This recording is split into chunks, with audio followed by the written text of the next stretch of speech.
우리는 예수님의 마지막 시간을 조금 꼼꼼하게 살피면서 묵상하고 있습니다. 제가 목사로서 교회에서 말씀을 섬길 때 늘 제 마음 가운데 있는 이 부담 중에 하나는 교회를 다닌 성도임에도 불구하고 이 예수님의 사건에 대해서 너무 약하다.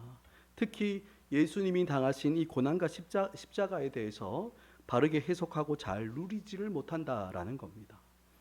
예수님의 고난과 십자가에 대한 이야기 어떻습니까? 많이 듣기도 하고 우리는 익숙하게 봐왔습니다. 하지만 사실 우리는 조금 더 꼼꼼하게 또 촘촘하게 살펴볼 필요가 있어요. 왜냐하면 우리에게 너무나 익숙한 내용이지 않습니까? 우리에게 너무나 익숙하게 해져 있는 내용이기 때문에 나는 이미 다 알고 있다. 나가 알고 있는 이야기다라고 이렇게 생각하면서 정작 그 말씀을 제대로 보거나 묵상하지 않고 그냥 지나칠 때가 많이 있기 때문에 그렇습니다.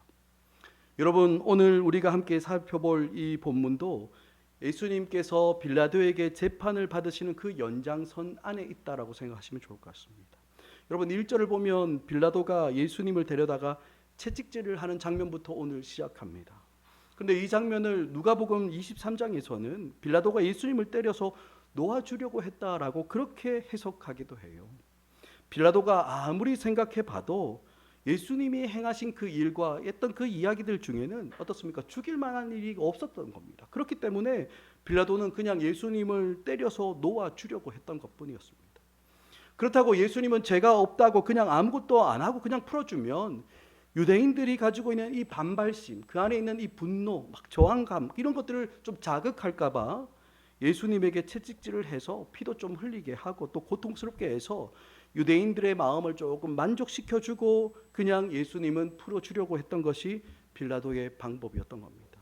그래서 빌라도는 예수님을 죽이지 않고 채찍질을 하고 그냥 풀어주려고 했던 겁니다. 그런데 여러분, 이렇게 채찍질을 하고 난 다음에 또 무엇을 하고 있습니까? 로마 군인들이 예수님을 조롱하고 멸시합니다. 여러분, 오늘 본문 2절을 한번 보시기 바랍니다. 2절을 보면 군인들이 어떻게 합니까? 가시나무로 관을 엮어서 그의 머리 위에 씌우고 자색옷이 뭡니까? 붉은색 옷이죠. 붉은색 긴 로브입니다. 이렇게 왕들이 입는 치렁치렁한 긴 옷, 그것을 입혔다라고 기록하고 있어요. 또 여러분, 이 장면을 기록하고 있는 다른 복음서인 마태복음 27장을 보면 갈대를 그 예수님의 오른손에 들렸다라고도 같이 기록하고 있습니다. 여러분, 지금 이 로마 군인들이 하고 있는 이 짓이 어떤 짓입니까? 왕이 하는 것들을 예수님께 다 걸쳐 놓은 겁니다.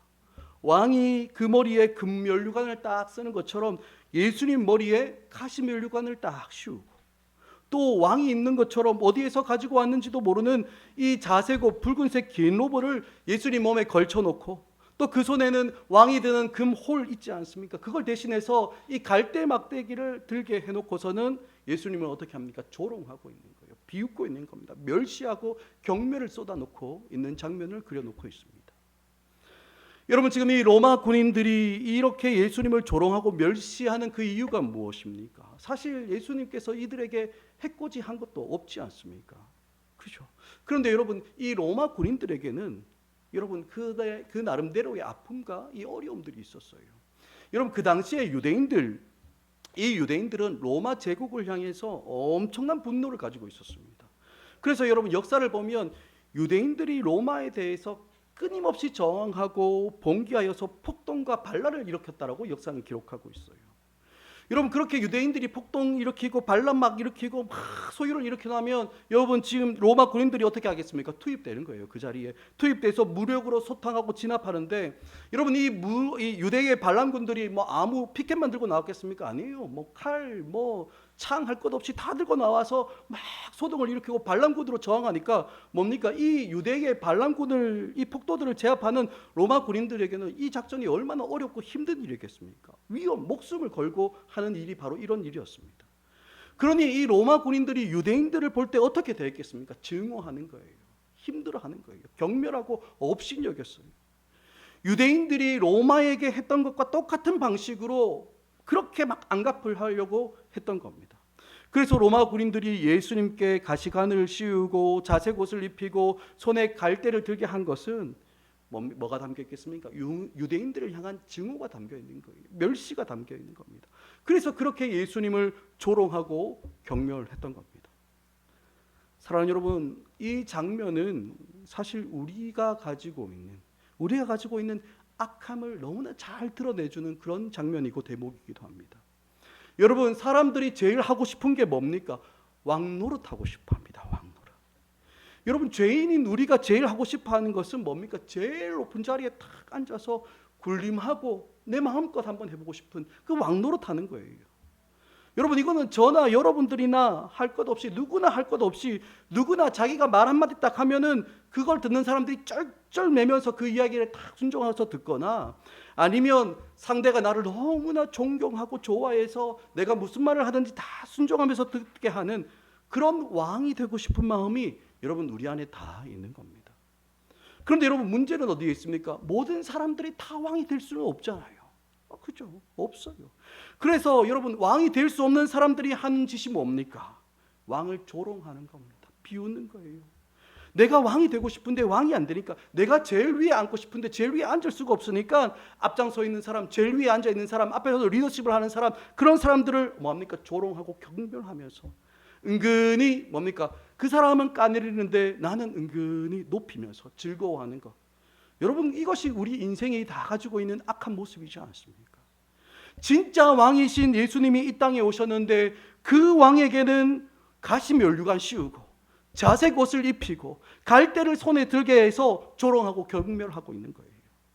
여러분, 이것은 로마 군인들만이 가지고 있는 문제가 아니라 바로 저와 여러분들의 문제인 겁니다. 여러분, 로마서 13장 1절을 보면 이렇게 기록합니다. 각 사람은 위에 있는 권세들에게 복종하라. 권세는 하나님으로부터 나지 않음이 없나니 모든 권세는 다 하나님께서 정하신 바라라고 이렇게 말씀하고 있어요. 여러분, 이 성경이 왜 우리에게 이런 말씀을 하고 있는 걸까요? 그죠? 스스로 왕이 되지 못하는 우리가 왕이 되지를 못하니까 왕이나 또 세워진 권위를 인정하지 않고 자꾸 끄집어내리려고 하고 뒤에서 험담하고 수근수근거리고 얕잡아보고 조롱하고 비판하는 겁니다.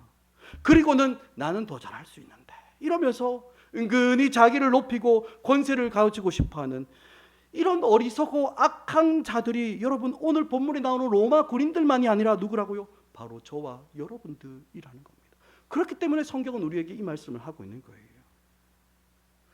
사랑하는 여러분, 이렇게 예수님을 향해 조롱하는 장면을 기록한 오늘 본문에서 여러분, 우리가 집중해서 봐야 할 것이 두 가지가 있습니다. 그 첫 번째는 5절에 나오는데 우리 5절 말씀 우리 함께 같이 읽습니다. 시작.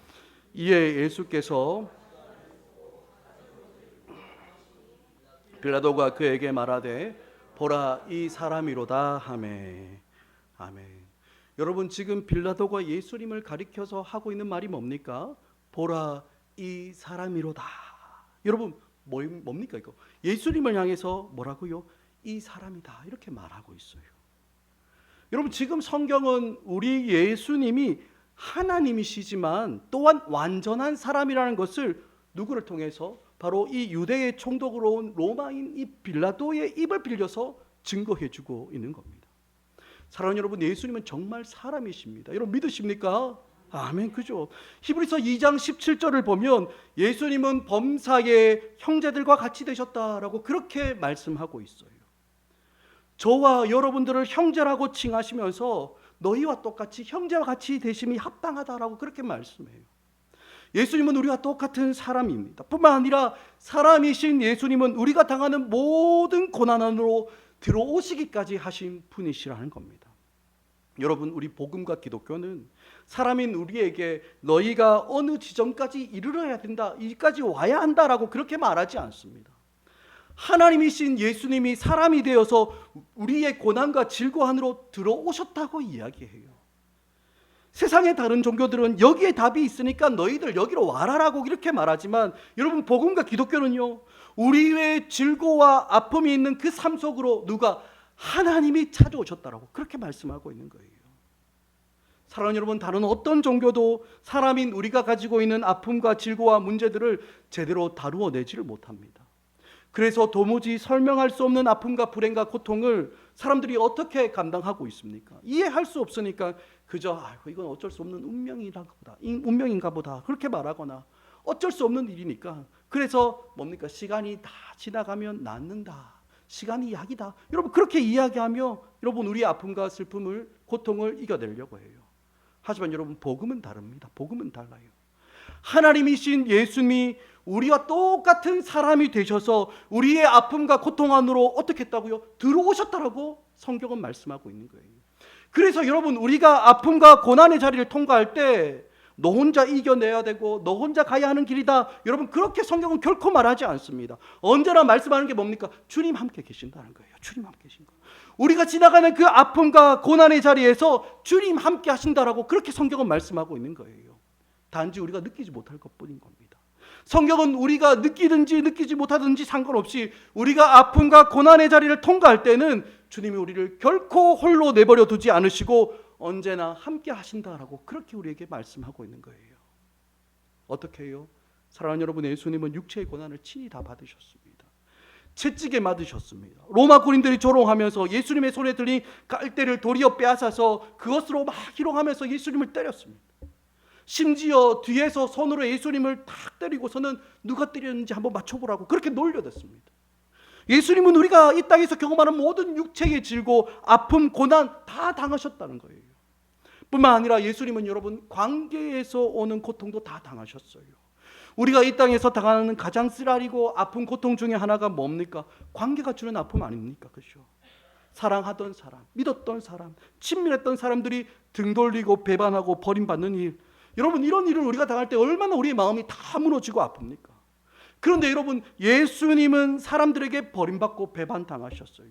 예수님을 따르던 그 수많은 무리들이 지금 어디에 갔습니까? 도리어 다 예수님의 십자가에 못 박아야 된다고 외치고 있지 않습니까? 예수님의 제자들은 끝까지 예수님을 따라오면서 예수님을 위해서 변론하고 변증하기는커녕 도리어 예수님을 부인하고 저주하고 부정해버리기까지 했습니다. 급기야는 여러분 그 제자 중에 하나는 어떻게 합니까? 예수님을 은받고 팔아버리기까지 했어요. 우리가 이 땅을 살아갈 때 사랑하고 믿었던 사람이 오히려 등을 돌리고 모른 척하고 우리 돈 떼먹고 여러분 이런 일 당하면 여러분 얼마나 마음이 아픕니까? 얼마나 괴롭습니까? 억장이 다 무너지는 것 같은데 여러분 이거 우리만 당하는 거 아니라는 거예요. 우리만 당했던 게 아니라는 겁니다. 우리 주님이 먼저 가셨던 그 길이고 우리도 예수님께서 가신 그 길을 따라가고 있는 것이다라고 성경은 이야기합니다. 또한 예수님은 여러분 정신적인 좌절과 고통도 많이 당하셨습니다. 예수님은 가련하다 못해 우스꽝스러운 그런 취급을 당하고 계셨어요. 여러분 오늘 5절을 보면 빌라도는 로마 군인들이 조롱하는 그 모습 그대로 예수님을 유대인들에게 보여주려고 해요. 물론 이렇게 로마인들이 비웃고 조롱하던 그 모습 그대로 그 가시면류관을 씌우고 자색옷을 입히고 갈대를 손에 들고서 놀림거리가 되고 조롱거리가 되고 비웃음거리가 되는 그 모습을 유대인들에게 딱 보여주면 그들의 마음도 어떤 마음이 생기겠어요? 좀 불쌍해 보이지 않겠습니까? 그렇죠? 그들도 예수님을 좀 불쌍히 여기지 않을까 하는 그런 기대가 여러분 빌라도에게 있었을지도 모르겠습니다. 하지만 여러분 유대인들은 어떻게 합니까? 예수님을 더 죽이려고 해요. 더 죽이려고. 대제사장과 아랫 사람들이 로마 군인들의 조롱거리가 되고 비웃음거리가 된 예수님을 보고는 십자가에 못 박아야 한다고, 십자가에 당장 못 박으라고 그렇게 큰 소리로 외칩니다. 측은하게 여기는 마음 전혀 찾아볼 수 없어요. 더 저주하고 더 죽이려고 했던 것이 여러분 유대인들의 반응인 겁니다. 게다가 여러분 우리 예수님은 영적인 고통까지 고난까지 받으셨습니다. 여러분 무엇입니까? 아버지 하나님께 버림받으셨다는 거예요. 여러분 우리가 고통 가운데 있을 때 제일 우리를 고통스럽게 하는 내용 중에 하나가 무엇입니까? 하나님이 나를 외면하시는 것 같을 때 여러분 그때 오는 좌절 우리는 어떻게 할 수가 없어요. 우리가 볼 때 이렇게 다른 사람들은 하나님께서 다 선대하시는 것 같은데 나에게만 선대하지 않고 어려움만 주시는 것 같아 그렇게 느껴질 때 여러분 우리의 마음이 어떻습니까? 너무나 다 무너지고 너무너무 힘들어요. 그런데 여러분 예수님은 이것까지도 예수님 다 당하셨다는 거예요. 사랑하는 여러분 우리가 아픔과 고난의 자리를 지나고 있을 때 우리 예수님도 우리와 같이 되셨다는 것 그거 꼭 기억하시기 바랍니다. 그죠? 우리가 이 땅을 살아가면서 경험하는 그 모든 고난에는 우리 주님이 함께 하신다. 우리가 똑같은 경험들을 예수님이 이미 하셨다는 것 여러분 그것을 성경은 우리에게 분명하게 말씀하고 보여주고 있는 겁니다. 여러분 예수님의 고난을 미리 예언하고 노래했던 시편 22편 6절을 보면요 이렇게 기록합니다. 나는 벌레요 사람이 아니라 사람의 비방거리요 백성의 조롱거리이다 라고 그렇게 말씀하고 있어요. 이 땅에 오신 예수님을 사람들이 대하는 그 모습을 바라볼 때 이렇게 느꼈다는 거예요. 나는 벌레라고, 사람이 아니라고, 백성의 비방거리고 조롱거리에 불과하다고 그렇게 느꼈다는 겁니다. 사랑하는 여러분, 물론 저도 참 잘 안 될 때가 대부분이지만 여러분, 우리 예수님께서 이렇게 고난받으신 이 땅에서 여러분, 우리가 자꾸 높아지려고 하면 안 되는 겁니다. 그렇죠? 예수님을 이렇게 취급한 이 세상이 우리를 선대해 주기를, 우리를 좋아해 주기를 여러분 기대하시면 안 되는 거예요. 이 땅에서 예수님은 벌레처럼, 사람이 아닌 것처럼 비난당하고 조롱당하셨던 그런 분이셨던 거예요. 여러분, 골로새서 1장 24절을 보면요, 나는 이제 너희를 위하여 받는 괴로움을 기뻐하고 그리스도의 남은 고난을 그의 몸된 교회를 위하여 내 육체에 채우노라라고 사도 바울은 고백하고 있습니다. 주님이 지금도 그 백성들과 함께 고난받는 것을 그리스도의 남은 고난이다 하고 사도는 이야기해요. 여러분, 우리가 혼자 지나가는 그런 고난 아닙니다. 그렇죠? 우리 주님이 함께 하시는 고난, 여러분, 그 고난을 우리는 지금 지나가고 있는 거예요. 여러분, 우리 앞을 보시고 히브리서 4장 15절과 16절 말씀을 우리 함께 이어서 읽었으면 좋겠는데 함께 읽습니다. 시작. 우리에게 있는 대제사장은 모든 일에 우리와 똑같이 시험을 받으신 이로되 죄는 없으시리라. 그러므로 우리는 긍휼하심을 받고 때를 따라 돕는 은혜를 얻기 위하여 은혜의 보좌 앞에 다음다에 나아갈 것이니라. 아멘. 여러분, 지금 내가 지나고 있는 그 아픔, 이 고난을 누가 알아줄까? 여러분, 그렇게 섭섭해하며 외로워하지 마시기 바랍니다. 물론 우리 사람들은 모를 수 있어요. 하지만 우리 예수님은 이미 아시는 줄 여러분 믿으시기 바랍니다. 여러분, 어떻게 아십니까? 모든 일에 우리와 똑같이 시험을 받으신 분이시기 때문에 아시는 거예요. 지금 우리가 지나가고 있는 이 아픔과 고통을 예수님도 이미 다 겪으시고 아시는 겁니다. 여러분, 그렇기 때문에 우리는 어려운 일 당할 때, 아픔과 고통의 그 자리를 지나갈 때 긍휼하심을 받고 때를 따라 돕는 은혜를 얻기 위해서 어디로 나아가야 된다고요? 은혜의 보좌 앞으로 담대히 나아가야 하는 겁니다. 바로 거기에서 우리 주님 주시는 위로와 은혜를 누릴 수 있게 되는 겁니다. 여러분, 유대인들은 계속해서 예수님을 십자가에 못 박으라고 외칩니다. 그러자 여러분, 빌라도가 어떻게 이야기합니까? 여러분, 오늘 보면 6절 뒷부분을 보면 너희가 친히 데려다가 십자가에 못 박으라고 나는 그에게서 죄를 찾지 못하였노라 라고 이렇게 대답해요. 그러자 여러분, 유대인들이 뭐라고 이야기합니까? 7절에 나오는데 우리 7절 말씀을 우리 함께 읽습니다. 시작. 유대인들이 대답하되 우리에게 법이 있으니 그 법대로 하면 그가 당연히 죽을 것은 그가 자기를 하나님의 아들이라 함이니이다. 여러분, 이 지금 유대인들이 바라보고 있는 예수님의 죄는 무엇입니까? 자기를 하나님의 아들이라고 한 그 신성모독이 이들의 죄목이었어요. 여호와의 이름을 모독하면 그를 반드시 죽일지라. 여러분, 레위기 24장 16절에서 이렇게 기록하고 있거든요. 근데 그 말씀 레위기 24장 16절을 따라서 유대인들은 자기를 하나님의 아들이라고 한 그 예수를 반드시 죽여야 한다라는 겁니다. 그런데 여러분, 이 말을, 이 유대인들의 말을 들은 빌라도는 여러분 어떻게 반응합니까? 8절을 보시면요, 8절을 보면 빌라도가 이 말을 듣고 어떻게 됐다고요? 더욱 두려워했다. 여러분, 이렇게 기록하고 있어요. 그러니까 여러분, 이 빌라도는 예수님이 죄가 없다는 것도 알았습니다. 그죠? 그리고 또 예수님이 하나님의 아들이라는 것, 그것도 들었어요. 그러자 그 마음에 뭐가 생겼습니까? 두려움이 확 올라오는 겁니다. 하지만 여러분, 이것이 구원은 아닙니다. 그죠? 이것은 구원이 아니에요. 빌라도 안에 믿음이 있었다? 여러분, 그거 아닙니다. 사랑하는 여러분, 우리는 믿음을 착각하시면 안 돼요. 빌라도에게 있었던 이 피상적인 깨달음, 겉것질만 아는 그런 깨달음과 막연한 두려움은 여러분 구원을 얻을 만한 그런 믿음이 아닌 겁니다. 여러분, 제가 설교할 때 한 번씩 말씀드린 것 중에 하나가 뭡니까? 피상적인 그 종교성에 만족하면 안 된다는 거, 그거 아닙니까? 껍데기뿐인 그 종교생활을 하면 안 된다는 거, 그거 아닙니까? 그죠?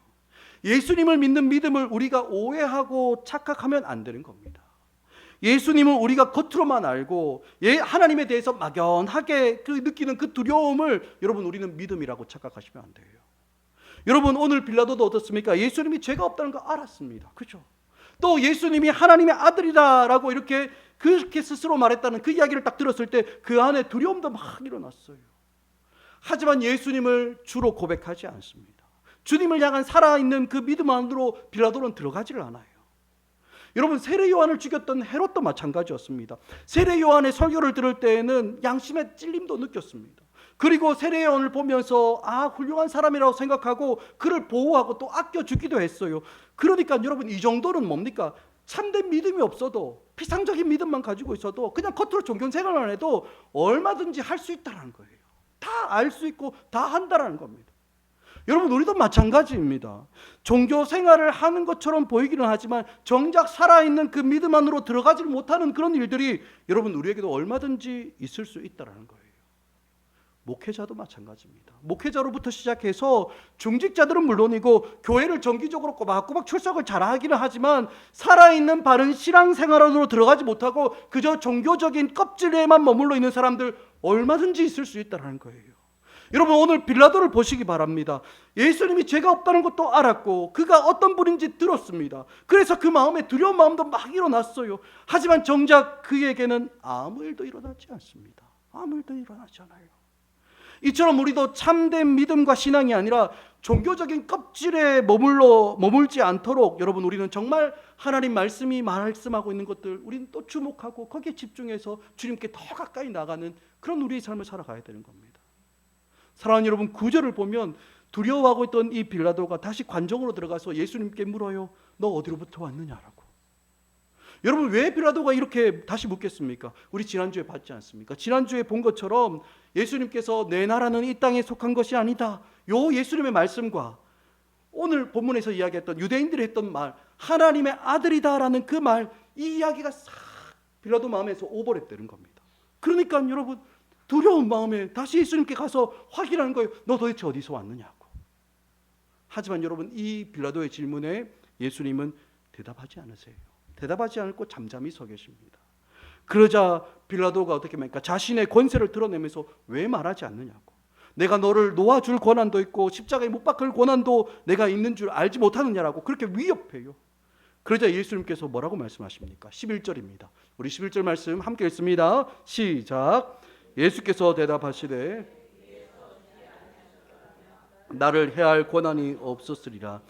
거린이 넘겨준 자의 죄가 더 크다 하시니라. 아멘. 사랑하는 여러분, 위에서 허락하지 않으면 뭡니까? 하나님이 허락하지 않으시면 여러분, 우리에게 그 어떤 일도 가능하지 않다라는 거, 여러분 그거 꼭 기억하셔야 됩니다. 우리가 당하는 그 어떤 고통의 경험일지라도 하나님의 허락 안에서 일어나는 거예요. 하나님 실수 아닙니다. 그죠?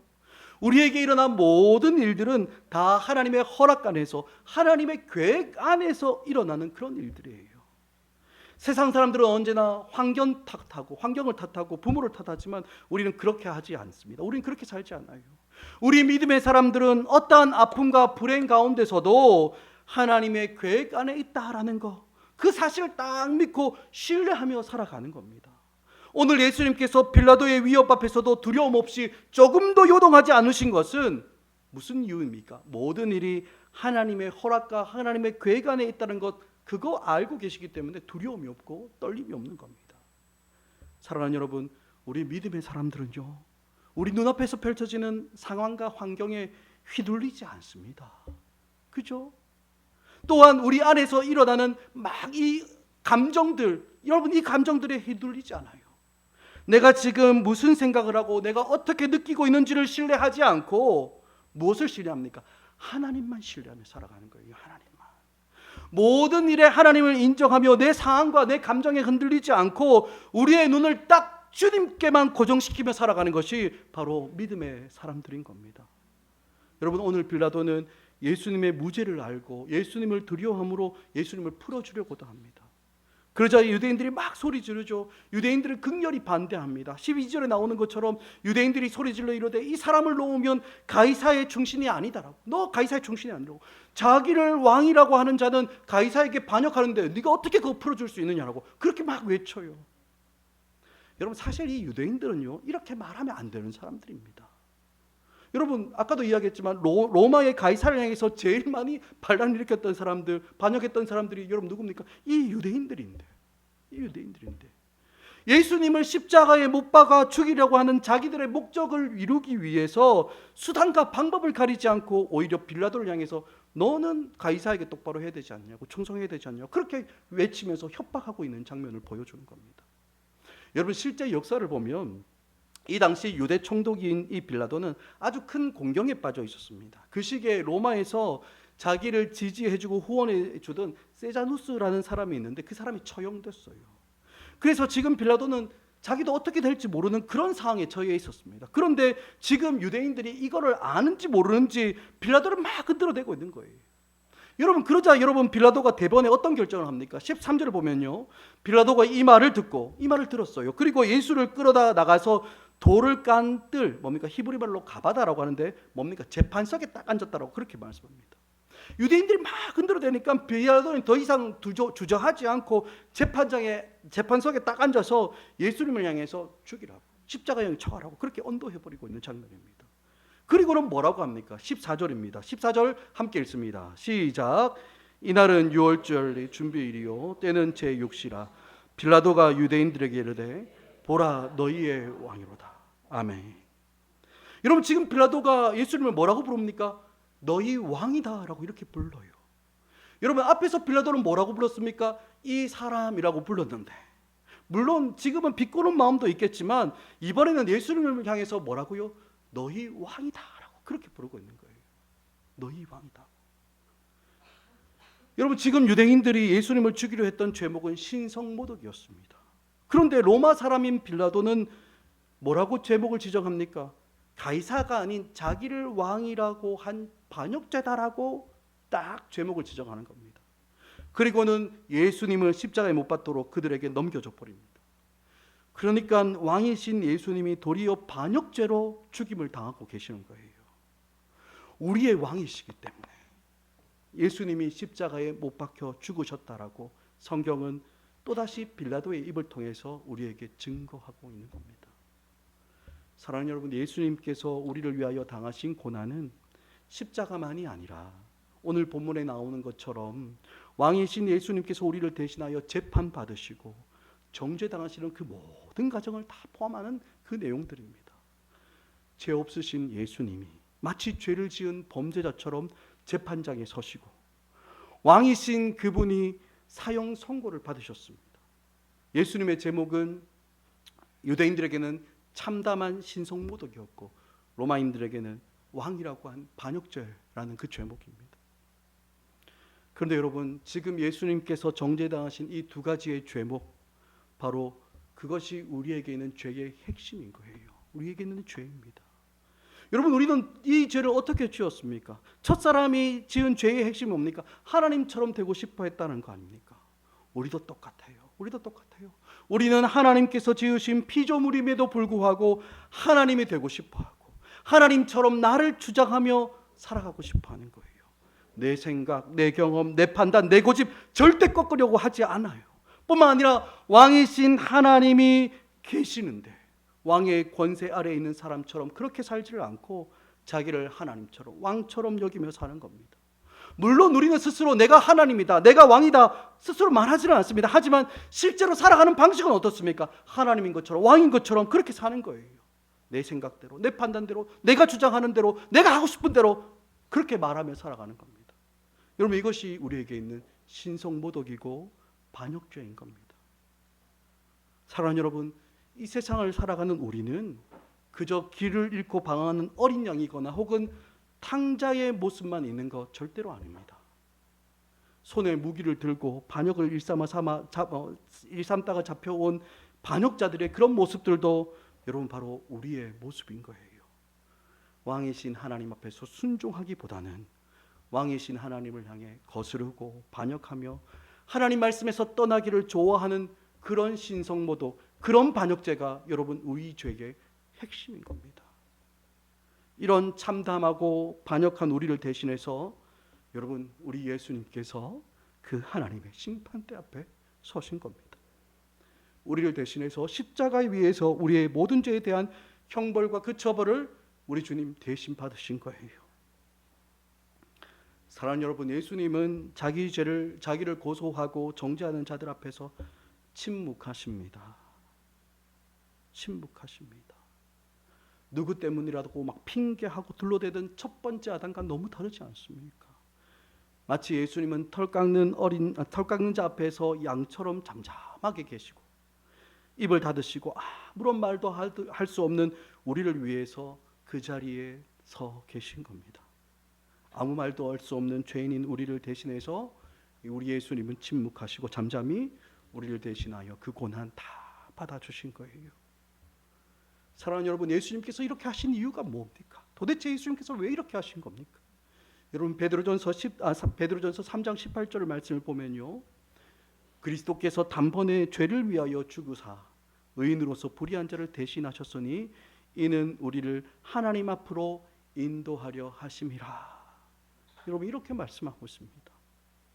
예수님 안에 있는 우리가 다시는 정죄를 받지 않고 죄로 인한 그 형벌을 받지 않도록 하기 위해서 여러분, 우리 주님 우리를 대신해서 고난 보셨다라고 성경 기록하고 있는 겁니다.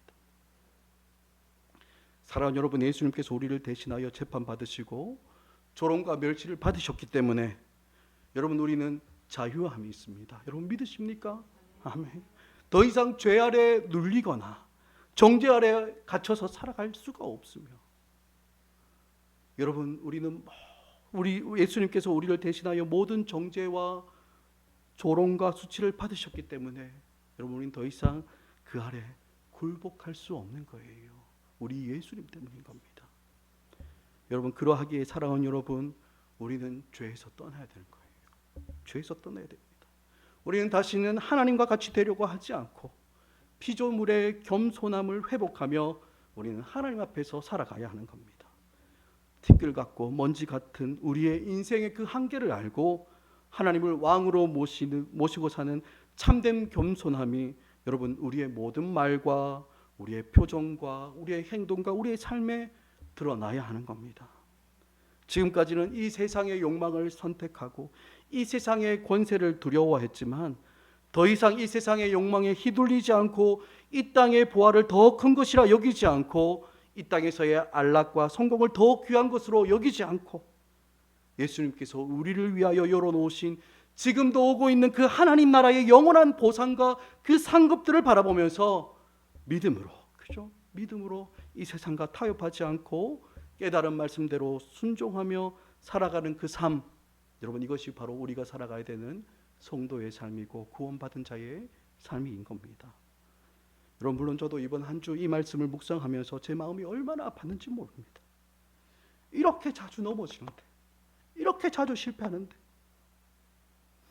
이 예수님 가신 길 내가 또 걸어갈 때 또 실패하지 않을까 하는 그런 두려움이 제 안에 문득문득 많이 올라왔어요.